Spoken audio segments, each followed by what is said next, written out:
As we look ahead to the South Carolina primary this weekend, let's bring in the host of the US report on Sky News. One third of the outsiders, James Morrow. James, great to see you. It's actually Nikki Haley's home state, but looks like she's heading for a big loss. Well, it looks like she's heading for a huge loss. The polls have it at about 2-1 for Trump, so she might come in with about 35% of the vote tops. So the big question everyone's asking now, why is she staying in this?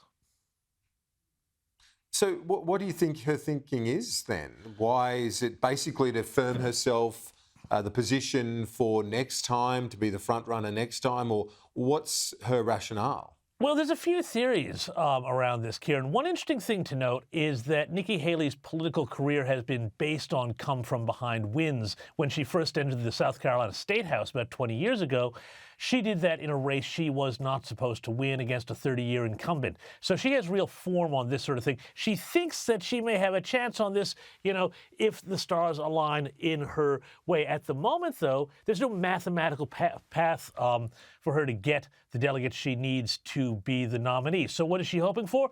Well, if she sticks with it through Super Tuesday, then she's got the second most number of delegates and a fair number of them. So if something happens to Donald Trump, if he drops out, if he is legally incapacitated in some way from running, she goes into the convention with the most delegates of any candidate, which she holds at least through the first round of voting. So that gives her an advantage.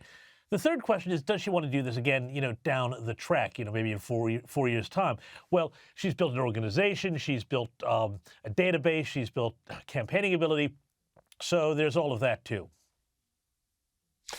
Then, you mentioned the legal challenges facing Donald Trump. He was ordered to pay hundreds of millions of dollars, a massive fine by a US court in the last week or so. What are the implications of that? Is there any risk of bankruptcy?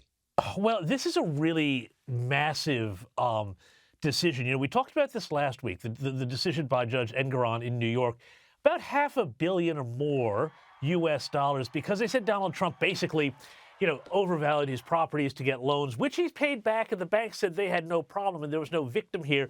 But the state attorney general went after him on this, clearly for reasons of politics. Now, the judge has required Trump to pay a bond of the entire full amount of that fine before he can challenge it, before he can appeal. So imagine this.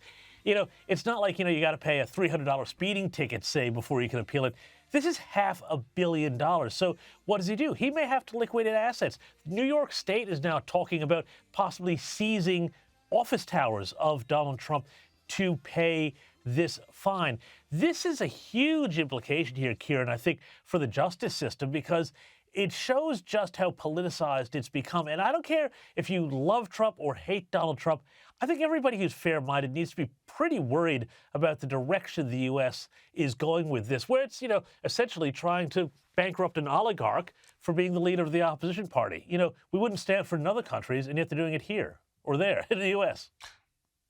Yeah, indeed. And just finally, you've got some big moments over the next couple of months. You look to July, the Democratic convention. Is there a Hail Mary that could still happen there with some move by the Democratic Party that we don't see now that might eventuate and change things up in the last 3 months before the election day? Yeah, well, look, there's always a big possibility of a final quarter Hail Mary play, as you might put it there.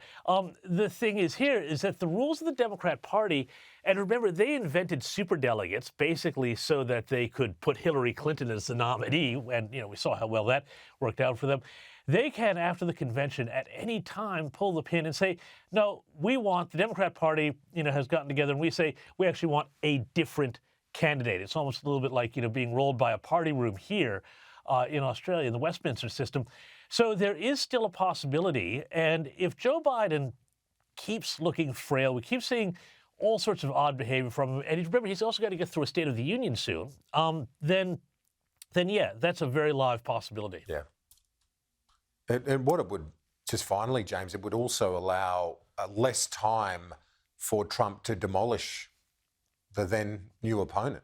Well, yeah, that's true, too, because, as we've talked about, Kieran, some of the possibilities here are some of the, some people who aren't as well known as, say, Gavin Newsom, who I think the Trump campaign would be very geared up to fight. I mean, California, anybody who's been to California recently and some of the big cities there knows that that's basically a campaign ad for the Republicans. Don't turn America into California. But, some of these other governors, female governors, we've talked about in the past, they could very well step into this, and it would be harder for Trump to demolish them, especially because, they're all going for that suburban vote that is so crucial and that female vote, which is so crucial. James Morrow from Sky News, the US Report, 8 p.m. Fridays on Sky. Don't miss it. Talk to you next week, James.